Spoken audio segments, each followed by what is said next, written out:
I'm so excited today to interview my pal, my friend, my co-author, and the executive director of NCAP, Allison Davis Maxon. This is going to be fun, and I'm looking forward to it. I want to start out by saying that people are going to have an opportunity to read your autobiography on the website. So this is a more personal interview, so they get a chance to understand you in a more personal way. So if I asked you to name 5 things that you want people to know about you professionally, what would they be, Allison? Well, first of all, I'm so excited to be here because I love you. And yeah, for me, the first thing I think of when I was thinking about this interview was, I really do love what I do in every aspect of the work that I do. I love what I do. I feel like I was able to come into a field at the right time, find the right mentors, you being one of them, one of my favorite and most impactful mentors. But I've been able to fall into a field that I feel blessed to have come into at the time I came into the field. Also professionally, it's interesting because I do view myself as a little bit of a troublemaker. I'm a bit of a challenger. And in some ways, being in child welfare and in some of the systems in children's mental health and child welfare, I don't mind stirring the pot and making good trouble where we need to make good trouble. That we still have a long way to go. So, I don't mind challenging practices and protocols and things that really we do need to be doing differently. When I entered the field, I entered my first 10 years of clinical practice was in residential treatment with children who had been in child welfare and had suffered really significant abuse, neglect, multiple attachment disruptions. And I always say I cut my clinical teeth in those years, and it really helped me to form some of my own clinical orientation, as well as getting me extremely passionate about how children experience child welfare. And I try to frame it like this, at least for myself. When I went to graduate school, I read a lot of books and learned a lot of things like book learning and more formal education. And then I went to work in the field with our children of such tremendous trauma, attachment disruptions, neglect. And these were children, I was attacked and spit on, and all the things that happen when kids are that trauma reactive. And I didn't understand initially what I was seeing, and I triggered initially many of their trauma responses because I didn't know what I was doing. I didn't understand children of high trauma and how trauma lives in the body and mind, and then coping strategies of children. And I really worked to open myself up to learn from them. And I have this collage when I left residential that the staff made for me. And I can go to every child and tell you what I learned from that child. Wow. What that child taught me, both about them, what they needed, and what they taught me about me, that I couldn't read from any book.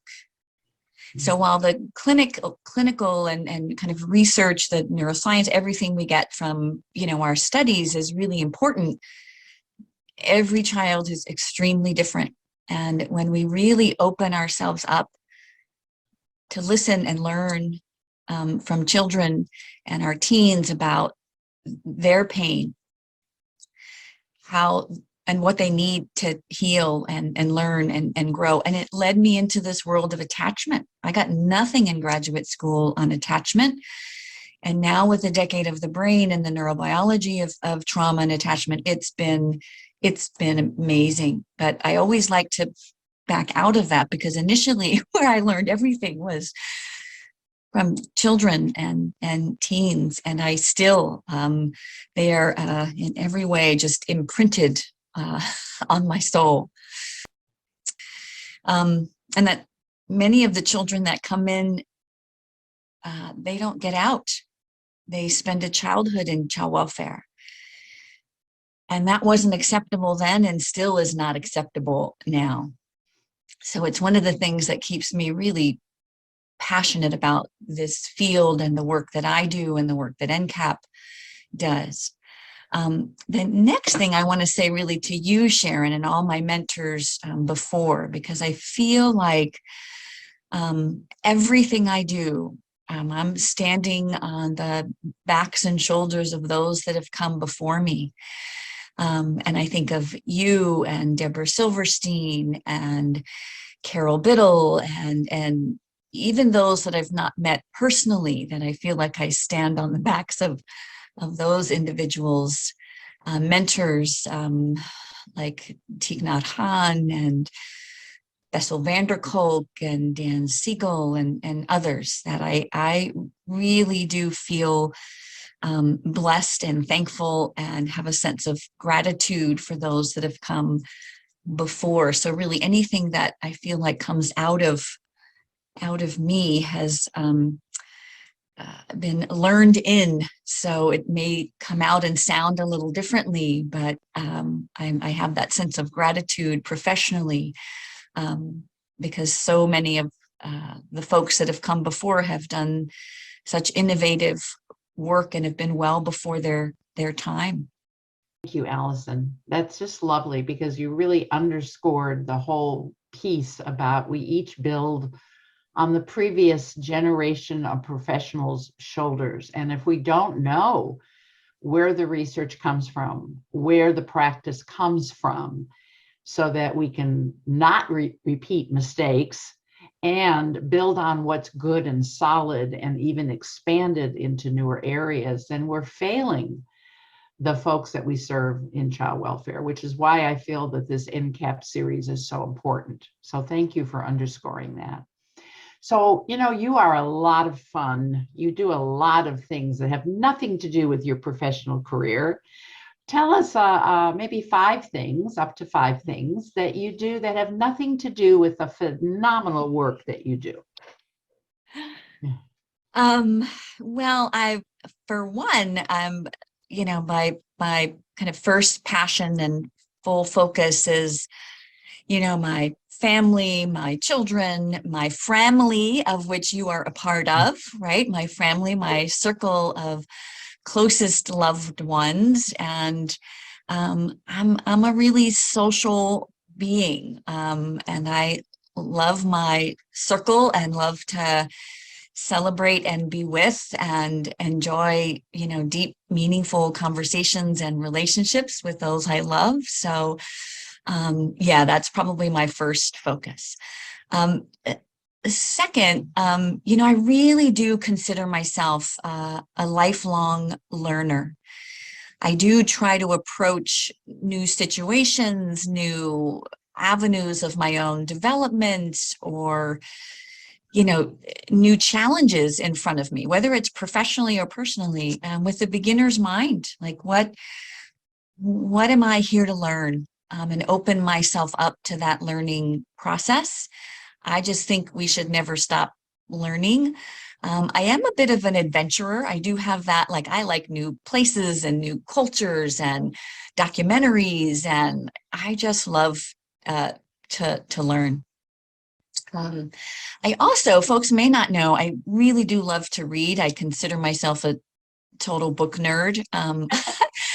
Over COVID, because we had to hunker down so much, I started a book club with friends, and it's been super amazing, just even hearing how different folks from diverse backgrounds interpret and understand a book or a novel. I love kids and teenagers in particular, really everywhere. I'm from a big family.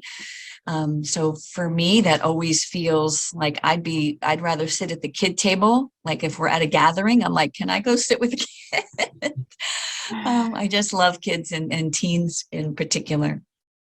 Well, you're also an avid hiker and camper. I mean, you're an outdoorsy lady. That's right. And we're going to Catalina next month. We're going to go to 2 harbors. We're going to do some kayaking. Yeah, in fact, we found so many great new hikes. I mean, we try to hike everywhere we go. Yeah, and I love yoga. So namaste to those folks that also do yoga and practice mindfulness, because those things have helped me just with on my own healing journey, as we're, for me, being in front of so much trauma and distress on a daily basis, really my whole life, and to still work to be as present and impactful as I can be doing that personal work is has been critical on every level. That was beautiful. Absolutely beautiful. Thank you. It really does reflect who you are. Well, So it's what fun to about, talk about personal things, right? I'm like, normally I don't get to talk like this, so it's well, more fun than a training. it rounds us out as people. And so, which really leads me to the next question, which really is, why this field? Why are you a therapist in attachment and trauma and adoption and permanency? You're not just a therapist, you're an incredible teacher, lecturer, and writer. So why? How'd you fall into this? Sharon, it's funny as I was thinking about the question, and when I go back to reflect on my own journey, I wasn't really in my early clinical years really intentional about, I want to work with this population. I kind of haphazardly fell into working in a residential treatment center with children of trauma, and I needed my clinical hours. I had to collect 3,000 hours. And those experiences, that was 10 years of my life, changed me from the inside out in every way.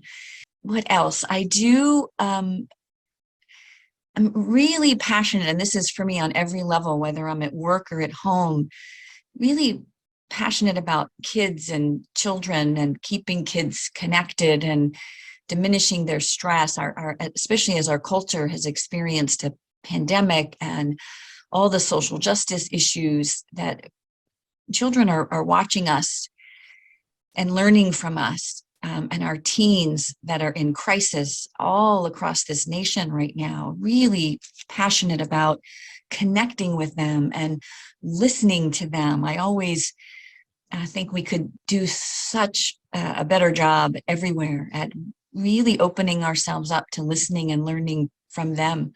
I can't tell a story or think of a nugget that I have that I didn't get from a child or a teen. And you are grounded and compassionate, and were even, I'm sure, before you went into graduate school, which has also allowed you to embrace the other folks touched in the field. So you run an adult adoptee support group, and you actually worked with perpetrators in the early part of your career. And I think that gave you some insights into the folks that may have hurt the children that you have such compassion for. And I didn't know whether you wanted to comment on any of that. Well, first of all, Sharon, I always love how you know so much more about me than most folks. You're right. I've worked with those 10 years in residential. I worked with many of our families that had abused their children. Most of them, the largest majority, were struggling with chronic addiction and had their own histories of trauma, which helped me to have compassion and understanding for where that pain comes from. And most of them are replicating intergenerational cycles of trauma, their own abuse histories that were never addressed, never healed, what I often call the walking wounded, that don't get the support or services, especially early enough, and can move into a whole lifetime of addiction to numb from the pain of early trauma and abuse. So I can also say I learned as much working with our birth first parents, that many of whom, or I should say most, reunify with the children that come into foster care or child welfare. The parents that aren't able to reunify and continue to struggle with addiction and cycles of more self-destructive behavior, really, I have a deep compassion for them as well. Many of them spent childhoods in care. Many of, when we emancipate youth from our foster care systems across this country, within 2 years, many are homeless and on the streets. And if the women end up pregnant, many of those kids come back into care, and we're repeating the cycles.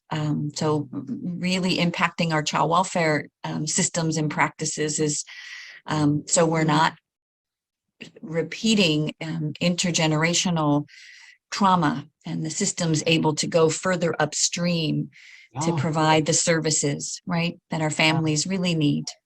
Oh, beautifully said. So, you probably, I'm talking to you about retirement is kind of silly, but, because you probably got another 30, 40 years in the field. I'm aware that you're helping to form the next generation of social workers and therapists. And when you do retire, what do you want them to remember about your work? And if you had to design a gravestone for your professional life, what might it say on that gravestone? Oh, such a good question. I would hope, and sometimes I go to maybe the simplest phrases, that for me, because this is a calling, and I feel that in every sense of the phrase, that if it could say, she listened, she learned, she felt, she grew, and she loved. That is so you and so perfect. Well, I feel similar to you, Sharon, because your light has touched me in so many ways, that, I'm really here in any way possible to be a light, to lessen the toxic stress and the pain and suffering and trauma in whatever way I can. It's what I wake up wanting to do, and what I go to bed thinking about. How can I just continue to have an impact in a positive way? Because children and teens and families that are at risk continue to suffer every day. So to do whatever I can to do my part to lessen that in some way. Well, you are a light bringer wherever you go, not just in your office. I just want to remind you of that and let everybody know that if you have a chance to cross paths with Allison in person, you will feel that light. You'll feel that openness and that compassion. Everybody listening has something to learn from you. So if you wanted them to carry something specific away in terms of a lesson, a skill, a tool, a phrase, what might a couple of those be? Because you have so much information. Pick a couple that you want them to absolutely zero in on. So for me, Sharon, when I think about that, there's kind of two things specifically that come to mind, especially for professionals, social workers, therapists, our mental health professionals, and our parents, that we really are here to connect. Really, our most primal need is our need to attach and connect and feel a deep sense of belonging, right? So when I go anywhere, I really do think about, I want to connect, I want to learn, who are these people? What's their story? Well, I could be anywhere, but that desire to connect, to opening ourselves up, to wanting to connect. And for me, the second part of that becomes that we're here to listen. In order to connect, you have to really be able to listen. And not just listen with our ears. Sometimes when I say listen, I always like to clarify. I don't mean listen with your ears. I mean listen with your heart space. So when we listen from here, and this can be especially true for parents, because the tendency is to think, well, I already know my kid. But especially as our kids age and evolve and develop, we don't always know what's in their hearts and how they're feeling. And when we listen, when we deeply listen, we can more attune to their needs. And whether it's a child or a grown-up or a culture or a community, when we really listen from our heart space, we hear something really different. And then we can actually connect in a different way. So for me, we can't go to like, oh, I'm just going to jump in and teach all this stuff to my kid, or I'm going to go into a community, I'm going to teach all this stuff to them. That always feels outside into me, that we have to work to really listen first, and really try to understand, which will promote that deep connection is our hope. That really we often espouse in child welfare to keep kids connected. That's one of our mantras, right? It's the foundation of which we wrote our book and kind of why we wrote our book. And our workbook is really all about helping parents really kind of understand some of these concepts. But so many of the children in child welfare are connected in foster care, have disconnection after disconnection after disconnection. And then we minimize that pain and suffering. We just don't even see it. We see behaviors. And I'm like, well, where do we think these behaviors come from? Right. This deep well of pain. So when we can really listen in a different way, we hear the need in a different way, and then we can build our programs or our curriculum or our interventions or our parent strategies on top of that. It just becomes, we can't put the cart before the horse. Well, you always say something about not doing something without people. What's that phrase? It's one of my favorite sayings. So one of the things, and I'll preface it a little bit, because one of the things I try to do, whether it's in program development or consulting or curriculum development or a training, that when we include lived voices, because it's very different if you hear Allison just talking about someone like a youth in care or a birth first parent, but when you invite the experiences of those that have lived it and their wisdom and their stories from their perspectives, then we hear it in a really different way. So our organization that Shauna Anders and I just founded and kickstarted, we have this amazing group of 10 individuals with lived experiences in foster care. They're the alum from foster care. And their mantra is, when you do something for me, without me, you're doing something to me. Mm-hmm. It's not inclusive of me. Mm-hmm. So when we include lived voices, and their hashtag is trauma to triumph, right? That our individuals from foster care have climbed the Mount Everest of trauma. So to make space for their lived experiences and ensure that they're part of any solution moving forward when we come up with these great new programs or new solutions in child welfare or in children's mental health connected to trauma, we have to include their wisdom and experiences on every level. Yeah, thank you. I just really wanted to make sure that you didn't leave that out of your sharing, because it's such an important piece for everybody viewing this to understand in their work and what motivates you as well. As the executive director of NCAP, and I look at their website you know, to connect and strengthen and empower. You're so busy. You have such a big private practice and you do so much lecturing and you're writing. And so I wondered, what was it about this organization that you were willing to lend so much of yourself and time to? You make no money with it. You make space in your schedule for it. You nurture all the rest of us who are consultants in it. Why? Why is this important to you? What do you have a hope for this organization achieving?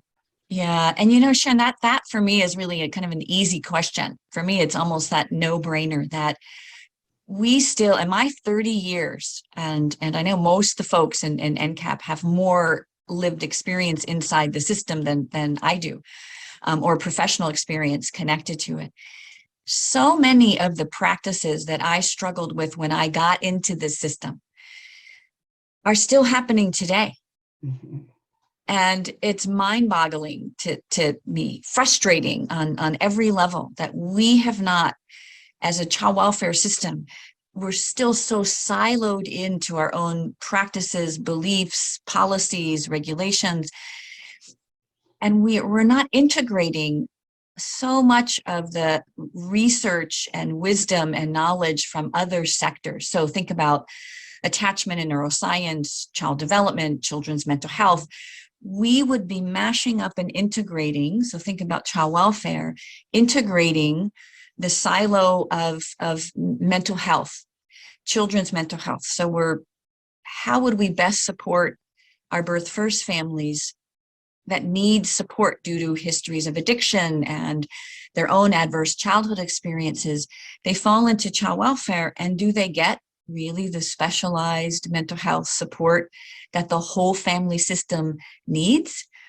It's still a pretty punitive system that puts a pretty rigid timeline without the right kinds of services that families most need. So we have this whole other silo that we've not been able to integrate well.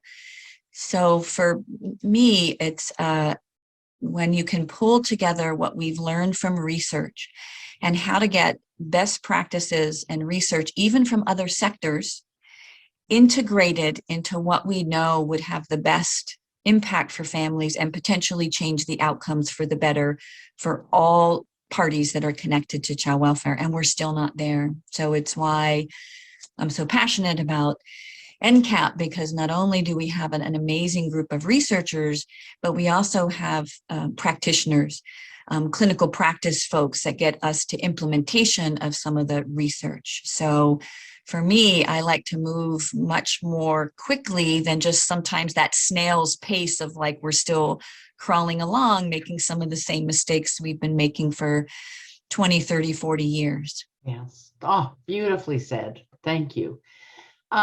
Any quick last thoughts? Because this has been a joy for me, and I thank you for sharing so much of your personality and your wisdom and your hope. Any last thought you want to contribute? Yes, I think I would say something to any individual that's a professional that's listening to this, that if you're a professional, first of all, I thank you for hopefully staying committed and all in, 2 feet in, to help us get to change and support kids and families, to take really good care of yourself. That for me, one of the things I was really able to begin to do, and I only learned this from great mentors, is that your very best tool is always yourself. This kind of thing right here. And you cannot neglect yourself. So to keep your tool sharpened to whatever works for you, both emotionally and intellectually, to take really good care of your most valuable asset, which really is you and your authentic self. So whatever lights you up, both professionally and personally, keep doing that thing. Otherwise, it's really easy to burn out inside of our systems that still have tremendous challenges, right? Thank you. Thank you so much.